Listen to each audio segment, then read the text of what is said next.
Hi, everybody. I'm Bill Sanders, and this is Watch Art Side, the art and science of watch collection.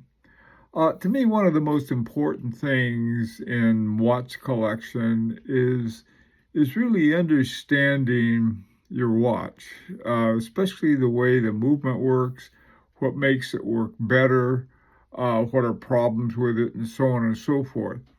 Ever since they invented mechanical watches, at least the ones that we're playing around with right now, and I say playing because mechanical watches are really archaic. I mean, you take a smartwatch and it'll give you the time based on what an atomic clock has set, and you don't have to worry about it. With our watches, though, we we have something that looks like this. There's a wheel train, and it's also called a gear train or a going train.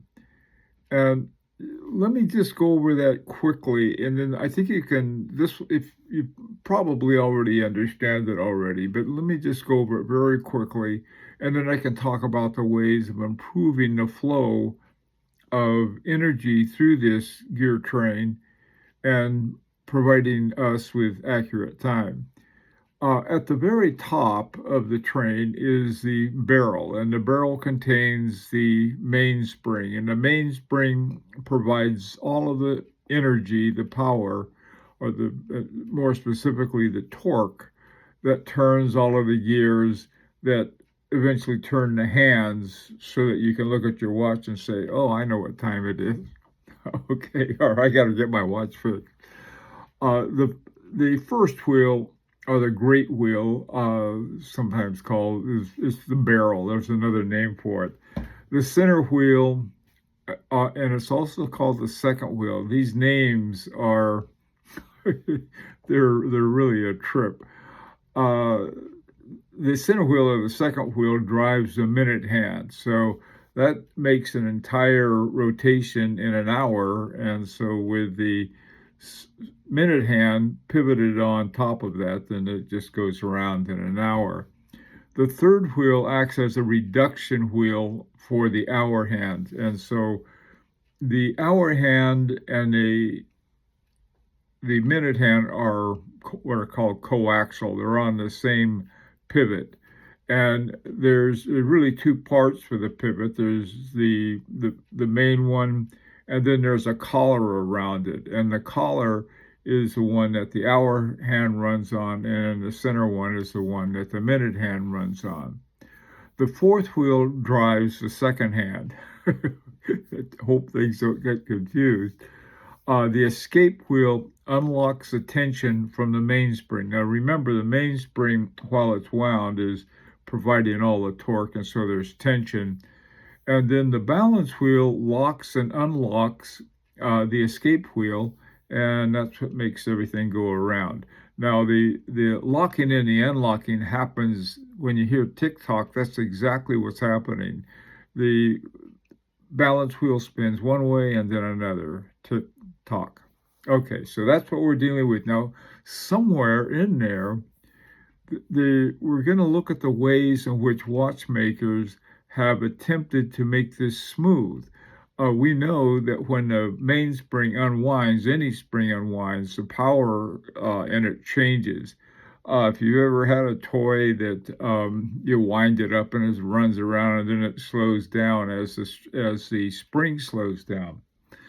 Okay, so let's take a look at this. And the first one that I'm going to take a look at is the double barrel and parallel. And what that means, you can imagine one horse pulling a cart, and he stumbles and has a little trouble because the cart's heavy. On the other hand, if you have two horses pulling the cart, then the cart goes a lot smoother. And this is what double barrel and parallel does. Now, rather than putting it in what's called series, some of them have the first one unwinds and then the second one takes over. That'll give you a longer power reserve that way. Okay, so here are some watches. Now the first one, FP Journe, I happen to have it here. This has got double barrels, and the double barrels work together to move the hands. That's all they do. these things are not for added functionality in the sense that they do something that a regular watch wouldn't do. In other words, a very simple watch with hours, minutes, and or even hours, minutes, and seconds on it. So, but they smooth it out. So that's one. Now, the problem with these is that they're very expensive. I don't even know what this is because since I bought it, I don't know how long ago, but the prices have skyrocketed since I couldn't afford one now. Uh, the second one is the Schwartz ETN caliber MSE 311. They used to have a MSE 100. Now, what that is that they're very interesting. The Schwartz ETN for this movement you can see the double barrels in the picture, but they also, that same base, they have the same movement in there, except they take one of the barrels out and they put in a micro rotor. So they can use the same base plate for an automatic or a wind-up. I prefer the wind-up because with the wind-up, you get the two barrels and they put them in parallel. Now, this particular one, this was about 25,000 new, not cheap by a long shot. Um, and most of the Schwartz ETN are what they'll have ASE for automatic rather than MSE for mechanical. It's a nice watch, so it really is. Now, something that is very, very affordable is the Fabre Lubra called the Twin Power. It has a caliber 259 in it with a double barrel. At the picture at the top there, they look like little bitty ears sticking out right up at almost up at 12 o'clock. Those are the double barrels. You can pick those up for under $100. I got three of them, and I broke one of the movements learning about it, but that's okay because the other two work just fine. Okay, so that's the first one, and what it does, it delivers a more even torque. Now, this next one is one that you don't see a lot. Originally, if you want to get your mitts on one of these things, just because you're a watch collector, if you go and you find some of the pocket watches, some of the old pocket watches, you can find a chain and fusee in it. And what it does as it unwinds, as the mainspring unwinds to keep it level, it has this fusee like a little tower, and it will tighten it up as it goes so that it has a constant force.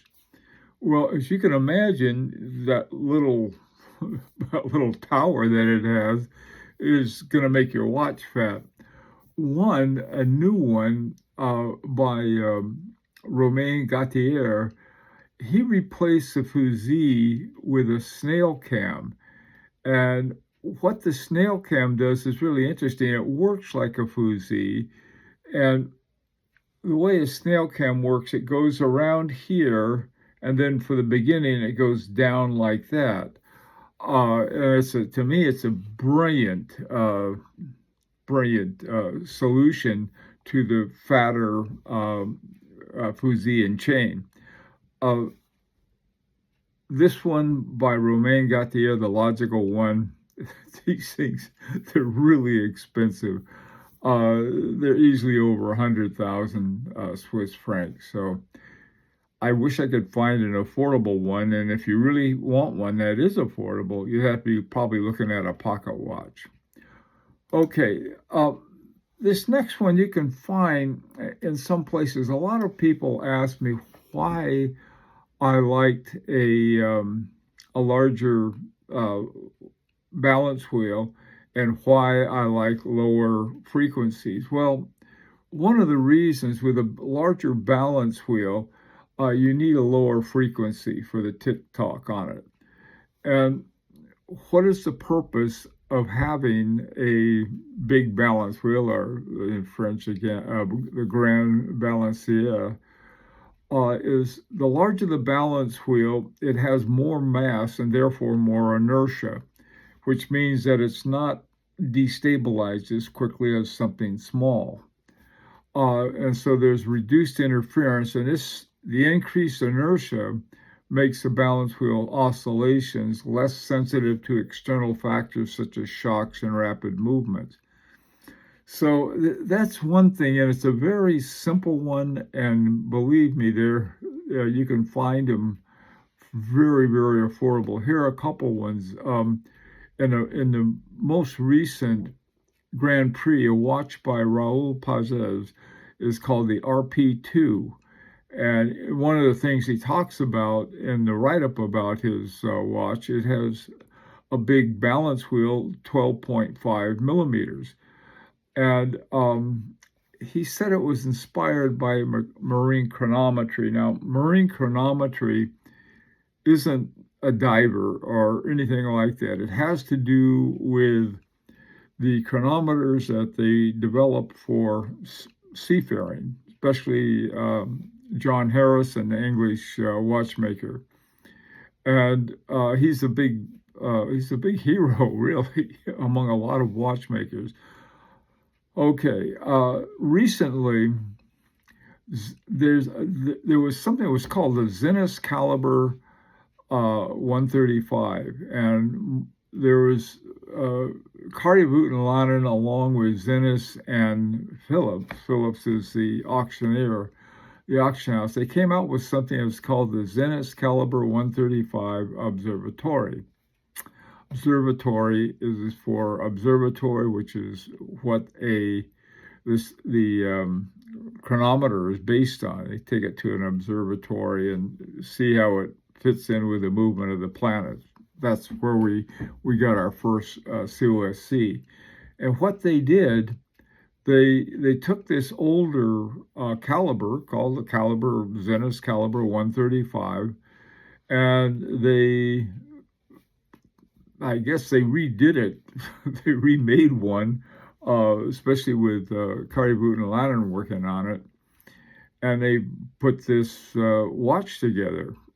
Well, it's 132,900 Swiss francs, which is probably about $150,000, somewhere in that neighborhood. However, the original Zenith 135 chronometer, I found a watch for $59.88 with a suggestion to make an offer. Remember, if they ever say it, always make an offer. And I was thinking seriously, gee whiz, instead of spending 132,900 Swiss francs that I don't have, this might be a way to get this one with a big balance wheel. But there's an even better way, a lot cheaper.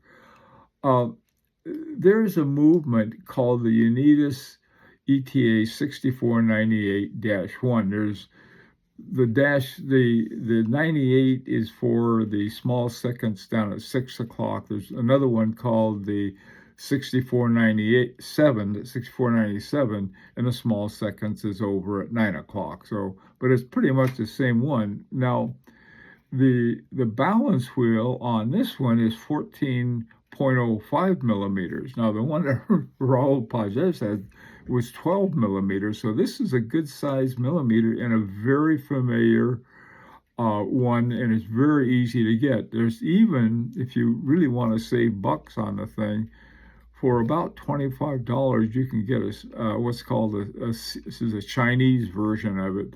It's called the Seagull 3620, which is an ETA 6498 clone. Down at the bottom there, you can see there's a group of us called the Pretentious Watchmakers, and we like to get a hold of movements and cases and dials and hands and put them together into a watch. That's what I'm working on now for one of my grandsons. So there is an affordable way to get a watch with a big balance wheel. One I've talked about for years, and I've always liked, is the Tissot Heritage Grand Seconte. It's got an ETA 6498-1, which means it runs at 18,000. The 6498-2 runs at 21,600 semi-oscillations per hour. So, I mean, there is an affordable watch with an interesting constant force element to it. Okay, moving right along. This is my favorite, and it's one I can't afford and haven't made one I can't afford yet. This is called the Remontoir d'Égalité. Now, here you have your mainspring, and as the mainspring's unwinding, it's pooping out. So one of the things that somebody said, hey, you know what we could do if we could have the mainspring drive this little hairspring that would then rewind, I mean, almost constantly rewinding from the same torque that drives everything else in a wheel train, and put it up by the escape wheel. When it came time to flip the escape wheel, we'd have this continually rewinding spring that would give it a steady flow, a constant force. Not an easy thing. Some years ago, Derek Pratt had one solution. Others people have had solutions as well. In fact, I think Abraham Breguet may have as well. Anyway, in this most recent Grand Prix, a guy named Luca Soprana decided to implement Derek Pratt's Remontoir Égalité, and he did. And this is the big picture of the balance and the escapement and so forth. Now, right under the bottom part, where you have the arrow pointing, there's a little spring there, and that's your Remontoir Égalité. And there's a device down there that rewinds it. Exactly how they do that, I don't know. It's not. Some years ago, some of us were talking to Stephen Fusée of Fusée and Goubel, or Goubel and Fusée, Stephen Fusée. And he was talking about one of his watches that they had done with one of those. And I said, you know, that thing is the most sensible constant force, because you have this constant rewinding going on, and so you have a steady torque going through there. I said, I wonder how come more people don't do it. He said, because it's really difficult to do. And that's why it's unfortunately, Luca had spent quite a lot of time on it, and this is pretty expensive. Gronfeld has one called the 1940 Run Remontoir, and I think when it first came out, that was around $50,000. I think it's gone up since then. And F.P. Journe's had a Chronomet Optimum, which is a watch I've always wanted ever since I started collecting. But again, the price is just way out of what I can reach. So it's always, I mean, I would like to say, hey, I know how to find one of these for you. I don't, not at all. Okay, but maybe, who knows, something to keep an eye out for. All right, moving right along. The next one is one called the Geneva Stopwork. It's also called the Maltese Cross. What this does, it rewinds the mainspring, and it has this thing that looks like a Maltese cross, and as it goes around until it hits a stop, and when it hits a stop, it then rewinds the mainspring. Exactly how all of that happens, I'm not sure. I know some of it because I made a model of the Maltese cross and the working mechanisms in it, but the rewinding part I wasn't too sure about. How do you rewind yourself? There's some other ones. Armin Strom's Gravity Equal Force, Ludic Ballard. He uses the multi-crosses in his upside down watch. You can see the back of it. And it's got all of these little Maltese crosses. I don't know if they do the same thing as the stop work, but they do. They flip the numbers from one position to another. And that's how the way the Ludwig Ballard watches work is that when all of the numbers are upside down except the hour of the correct time. Another one, now this one may be more affordable. This is called the Quintus 2010.9 by D. Dornbluth und Sunde. Here, their movement, unfortunately, there's a little gold wheel about, if you look at the picture, a little gold wheel about 1 or 2 o'clock. And underneath that, there's this Maltese cross that does the rewinding of it. And, so that's probably more affordable. Most of these other ones are all, unfortunately, very, very expensive. Yeah, but maybe, you find one that has that feature in it. Okay, the final one is one of my favorite. Non-slipping gears. If you want to mess up constant force, have gears that slip, because a slipping gear will throw everything off, and especially if you have what are called eccentric seconds. Now, a lot of watches have that. We call them small seconds or something like that. But when they're away from the main drivetrain, they're more likely to mess up and slip and so forth. One of the watches that they put one of these gears in, the gears are called agonese gears. They were invented, and they're an intellectual property of Agenor SA, which were invented by Jean-Marc Viderec. Probably he's got a lot of patents. Anyway, I don't know if you can see this or not, but there's a wheel that's turning there, and what they did, instead of having a second hand, they put in a Ferris wheel. Like, just sort of, the smoothness of it is really remarkable. The watches that Larique did, they put in our second hand, they put in one of those gears as well.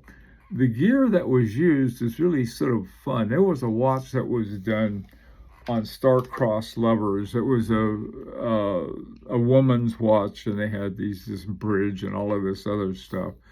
And it's also in the what's it called? The agonograph, this incredible chronograph. So it's really a neat wheel, and the way it keeps from slipping, between the teeth is a spring, and so the tooth of the other wheel comes in and is locked in. It sort of goes between the wheel and the spring, and so the spring doesn't let it slip. But on the other hand, when it turns, it can slip out of it. So this is this watch, of all of them, with the unlikely name of Chaumet Dandy Arty open face. And the open face, this plate right here, behind it all of that was done by Agenor for them. And the movement, though, the basic movement is an ETA on that. But still, here you have this eccentric wheel, eccentric in more ways than one. And it gets this incredible smoothness from it. Well, listen, those are 8, 7 really, I guess, constant force mechanisms. Like to hear from you. Let me know what you think. And there are other ones that I didn't include, otherwise this would still be going on and on and on. Let me know what you think, and opportunity to subscribe if you like. Until next time, this is Bill Sanders for Watch Art Side, the art and science of watch collection.